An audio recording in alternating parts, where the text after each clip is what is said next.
এই কনকনে শীতের সকালে এক প্লেট ধোয়া ওঠা খিচুড়ি কার না ভালো লাগে। হ্যালো এভরিওয়ান, আসসালামু আলাইকুম। আজকে আপনাদের সাথে শেয়ার করব আমার হাতের স্পেশাল বিফ খিচুড়ির রেসিপি। কথা না বাড়িয়ে চলুন শুরু করা যাক। চুলায় একটা প্যান বসিয়ে দিয়ে দিলাম সরিষার তেল। সিক্রেট একটা ইনগ্রেডিয়েন্টস হলো সরিষার তেল, তাই সরিষার তেলটা কিন্তু মাস্ট।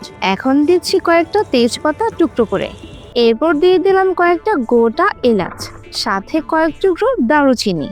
এবার দিচ্ছি দুইটা বড় এলাচ ও একটা স্টার মশলা।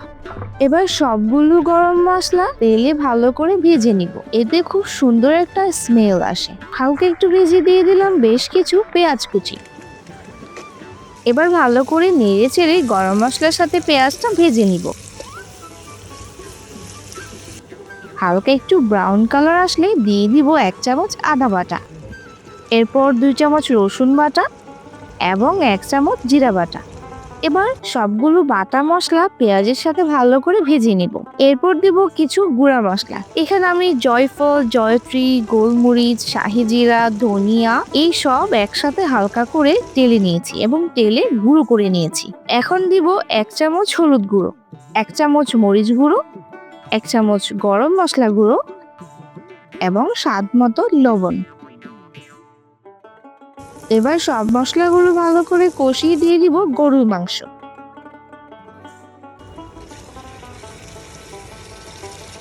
গরুর মাংসগুলো মশলাতে ভালো করে কষিয়ে নিব। এরপর একটু গরম পানি দিয়ে ঢাকনা দিয়ে দিব সেদ্ধ হওয়ার জন্য। গরম পানি দিলে রান্না তাড়াতাড়ি হয় এবং মাংসগুলো আর্লি সিদ্ধ হবে। এই তো মাংস কষানো শেষ। এবার দিয়ে দিলাম আগে থেকে ধুয়ে রাখা চাল ডালের মিশ্রণটা। আমি এখানে মোটা সিদ্ধ চালটা ব্যবহার করেছি, কারণ এই খিচুড়িটা মোটা চাল দিয়ে রান্না করলে বেশি মজা হয়। এবার চালটা ভালো করে ভেজে দিয়ে দিব পরিমাণ মতো গরম পানি।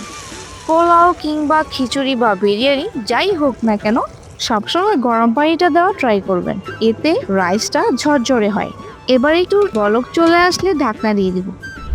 যখন খিচুড়িটা হয়ে আসবে সে পর্যায়ে দিয়ে দিব আলু। এটা টোটালি অপশনাল, আপনারা চাইলে নাও দিতে পারেন, কিন্তু আমার খিচুড়িতে আলু অনেক ভালো লাগে তাই দিলাম আর কি।